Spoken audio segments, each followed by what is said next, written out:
The man of God, Shalom. Shalom aux hommes de Dieu et aux serviteurs et servantes de l'Éternel.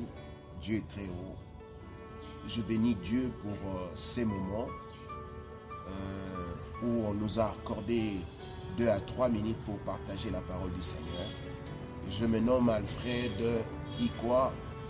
Je suis pasteur à l'église et je réside à Kisangani, là où je suis en train d'exercer le ministère. Je voudrais partager avec toutes les servantes, tous les serviteurs de l'Éternel par rapport à une pensée qui m'est montée à l'esprit pendant un certain moment, qui est dans les livres de 1 Corinthiens, chapitre 9, le verset 25. Paul qui est en train d'exhorter ou de parler aux Corinthes en disant: tous ceux qui se battent s'imposent toute espèce d'abstinence. Par cette pensée, je suis en train d'avoir Paul comme un coach, Paul comme un athlète qui court ayant un objectif dans sa vie. Paul savait que tout ce qu'il faisait sur la terre n'était pas pour avoir une couronne terrestre, pour qu'il ne puisse pas avoir de la gloire, qu'il ne soit pas respecté. Oui, le respect, la gloire peut suivre, mais Paul savait que l'objectif principal qu'il avait, c'était une couronne incorruptible.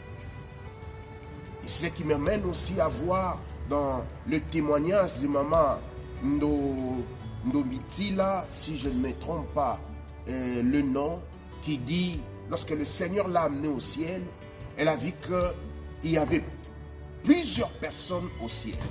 Mais il a vu aussi qu'il y avait des personnes qui portaient des couronnes, mais tous n'avaient pas le même type de couronne. Et il y avait aussi ceux-là qui n'en avaient pas. Et je pense que Paul, averti par l'Esprit, ou ayant été visité, soit il a eu aussi l'occasion de visiter quelque chose dans le ciel, soit par le témoignage de plusieurs personnes, s'est donné comme discipline en disant: je peux tout perdre sur la terre, mais je ne dois pas perdre ma cible.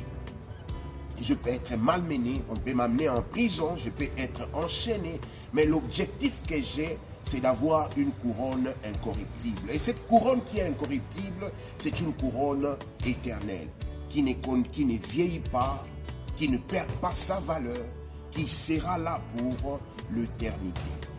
Raison pour laquelle il dit, il est en train d'encourager, je ne sais pas s'il parlait, il ciblait un groupe de gens, mais je pense que comme cela a été dit aux Corinthes, il dit, ceux-là qui courent, ils ont un objectif. Que chacun de nous garde la mission qu'il a reçue de Dieu. Que chacun de nous garde le mandat qu'il a reçu de Dieu. Dans l'exercice de la mission, c'est-à-dire le ministère, nous devons savoir qu'il y a un couronnement qui nous attend à la fin. Et j'ai compris une chose, on n'est pas grand parce qu'on a réussi. On n'a pas atteint le ministère parce que tu as le renommé. Mais on atteint la mission, on atteint la gloire dans le ministère lorsque tu arrives à atteindre la mission que Dieu t'a donné. Lorsque tu es en train de faire les choses selon le modèle que tu as reçu du Seigneur.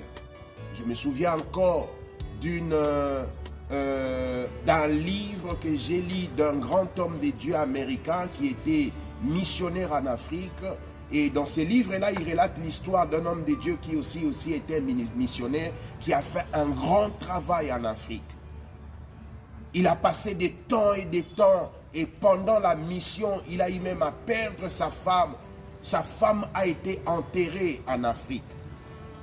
Et il est rentré aux États-Unis tout en étant vieux, mais lorsqu'il rentrait dans sa tête, il se disait peut-être qu'il va trouver qu'il y a un grand nombre de fidèles, l'église de Dieu va se mobiliser pour venir l'accueillir à l'aéroport.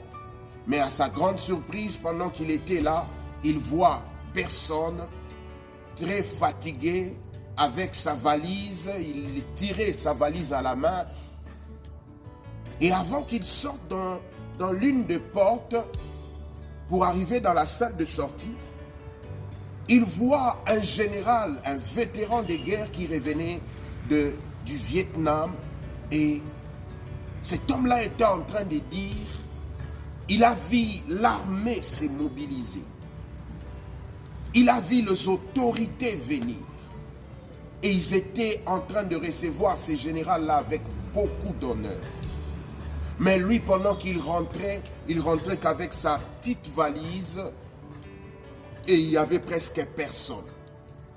Et c'est à peine pendant qu'il voulait entrer dans la salle où il devait récupérer certains bagages pour sortir, il voit un vieux ami pasteur qui était là presque seul. Il voit 2 ou 3 membres de sa famille qui le recevaient avec de pleurs, pendant que le général était reçu à pompe dans la gloire, avec une grande célébration. Il y avait fanfare, il y avait trompette, il y avait escorte, il y avait le rang d'honneur que le général devait passer. Et cet homme, les dieux là, il dit, j'avais le cœur brisé. Et je me suis dit, moi qui ai fait un grand travail, où sont ceux-là qui me soutenaient? Où sont ceux-là qui me poussaient à aller de l'avant, de continuer dans la mission? Et avec une petite voiture, et une vieille voiture bien sûr aussi, que son ami avait amenée, on le prend et on le ramène dans sa maison, on les dépose. Après 1 ou 2 heures de rester ensemble, ils se sont séparés. La nuit, pendant qu'il priait, il avait le cœur déchiré. Pourquoi? Parce qu'il n'y avait personne qui était venu pour l'accueillir. Il s'attendait peut-être, il allait y avoir l'église qui allait se mobiliser à cause de ce grand travail qu'il a eu à faire en Afrique. Mais malheureusement, il n'y avait personne. Et pendant la nuit, pendant qu'il priait, il pleurait, il dit, Seigneur, j'ai perdu ma femme en Afrique. Seigneur, regarde le travail que je fais pour toi. Seigneur, regarde ceci. Mais je rentre dans mon pays, je n'ai rien, je n'ai pas une voiture, je ne sais pas comment est-ce que je vais reprendre la vie ici. Seigneur, pourquoi tu as permis toutes ces choses?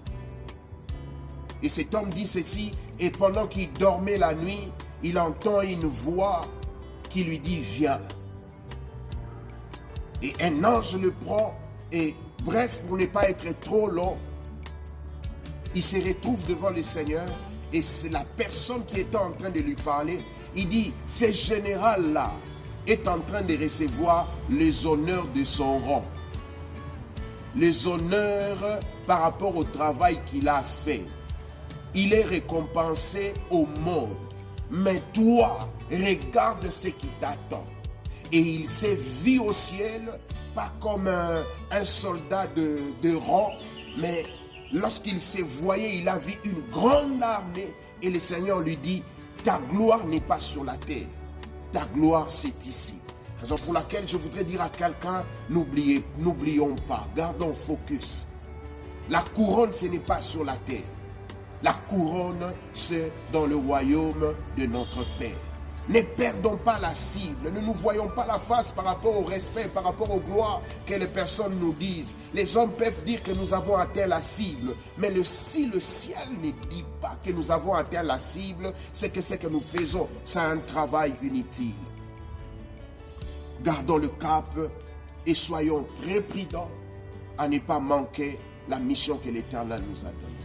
Je voudrais clôturer par cette prière. Père de toute grâce, par le nom puissant de notre Seigneur Jésus, merci pour ce moment de partage.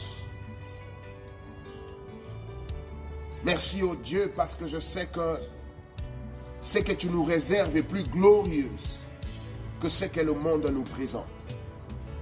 Ce que le monde nous donne ne valent presque rien, ce sont de miettes. Mais la plus grande couronne est dans les cieux. C'est cette couronne-là incorruptible qui ne périt pas, qui ne vieillit pas, qui ne perd pas sa valeur. Donne-nous ce cœur, ô Dieu, à rester, à garder fidèle, à rester fidèle aux enseignements de base que nous avons reçus, de ne pas nous perdre, de ne pas courir pour la gloire de la terre, mais de courir pour la gloire du royaume de notre Père. Et c'est là par le nom puissant de notre Seigneur Jésus. Amen.